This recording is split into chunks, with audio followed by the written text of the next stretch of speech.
Speaking of people banding together, let's get into this next Missouri story. A group of black Missouri football players announced Saturday that they would not play or participate in football activities until University President Tim Wolfe resigned. The players, part of a group called Missouri's Legion of Black Collegians, were angered over Wolfe's handling of recent events of racism on campus. And we just got word that the University President Wolfe has resigned, saying he hopes this move will help people heal.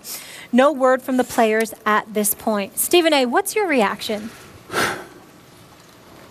I don't want to use the word happy because it's a shame that it had to come to this. An individual by the name of Mr. Wolfe, Tim Wolfe, the president of the university, lost his job. That's certainly not a cause for celebration. It's sad that it had to come to this, but it was necessary. He had to go. And he had to go, ladies and gentlemen, because as the president of a university, of an institution for higher learning, there were problems that obviously existed at this university. And you exercised a dereliction of duty because you weren't on top of these issues. And when it was brought to your attention, you appeared to be so lackadaisical about it in the minds of those who had brought it to your attention that an individual by the name of Jonathan Butler decided that he would protest by refusing to eat until you were dismissed or you exited your post. That a university football team with at least 32 African Americans decided, with the support of their coaches, to protest and join this group, Concerned Student 1950. They joined in and they said, we stand together. Now you got to consider that because the Missouri football program brought in over $35 million to the university last year. For them to take this kind of stance, that's why the president ultimately had to resign today. Because had it not been something like that, chances are he would have attributed it to a systemic issue that we obviously are concerned about, pay attention to, and we need to address. Let's look at his statement from just last week. He issued a statement here, Skip, and he said, this is last week, according to Tim Wolfe, president, racism does exist at our university, and it is unacceptable. It is a long-standing systemic problem which daily affects our families of students, faculty, and staff. I am sorry this is the case. I truly want all members of our university community to feel included, valued, and safe. It said nothing about what you're going to do about it. It said nothing about how this is a concern that is a priority in my mind. You essentially gave lip service, which validated why Jonathan Butler felt the need to go on a hunger strike. And in the end, the goal of getting this accomplished in terms of him being ousted as the president or him choosing to resign is important in this respect. At the end of the day, you can't legislate what's in people's heart. People are going to feel what they feel. But at the end of the day, we can legislate to some degree how you act and how you perform, particularly when you are in a position of leadership as it pertains especially to young minds. And the fact that it came to this is not a cause for celebration. It's a cause of sadness because this is an institution of higher learning. And the fact that a university president has to resign, and we're talking about racism when it comes to students, to me, is a sad commentary. It's sad. I'm just going to leave it at that because if I go any further than that, I might go off. Love what you just said. Appreciate what you just said.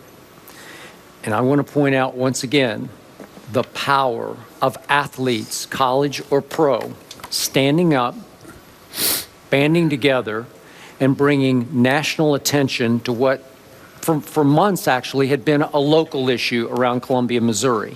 This had been going on for months. And it was mind-blowing to me how callous this president had been, how insensitive, how dismissive he had been at all that had been brought to him. Do you realize this is happening and this is happening? And he issued just last week another sort of callous, insensitive statement to me. Oh, that's, yeah, it's okay. We'll figure this one out. At least they have now instituted diversity training for this next January for new students. And all new students have to undergo diversity training. This is a school of 35,000 students with 8% or so African American. Yes. Also, comprehensive racial awareness and inclusion curriculum will be added at Missouri. So this works. This can enlighten people. A lot of people just don't know enough. A lot of young white people come in and they just don't know. This can help educate, open minds, make aware. And it all started and ended because the football team took a stand. You can say, well, gee, is it really their... Yes, it is. It's okay to take a stand. Again, we can get on slippery slopes sometimes. You have to understand the issue. But you thought this was a very serious issue because all those black students, members of this, what's it called, 1950? Yes. Because that was the first That's year right. that they had a black student. That's right. At Missouri. Concerned student 1950. Okay, every member of that group felt that they were in peril, man. They needed something done here. And again, you can't stamp out racism. That's right. We know that. But you can educate and enlighten enough that you begin to open minds and come to some meeting of those minds. Let me ruffle a few feathers here. Don't worry, Chuck, don't get nervous. It's our editor. Let me be very, very clear. In this particular situation, it was more than appropriate. It was the right action to take. And to white Americans out there, accept the reality that to some level, racism still exists. Sure. It's just inescapable. It's a reality. Definitely But still to exists. black America, let me make this statement. Everyone who's white is not racist. And it's important to point that out because with this particular incident, it was warranted.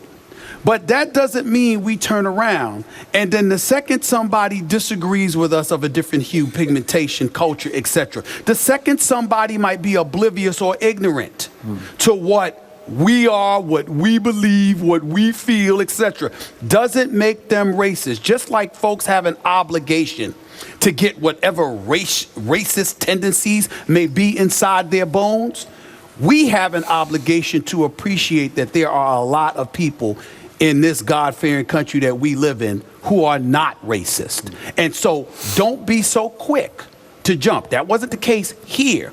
This was valid. But there are some folks out there that will use this as an excuse to jump on every issue and attach racism to every issue, when it may not be that. It may be that somebody just doesn't like you.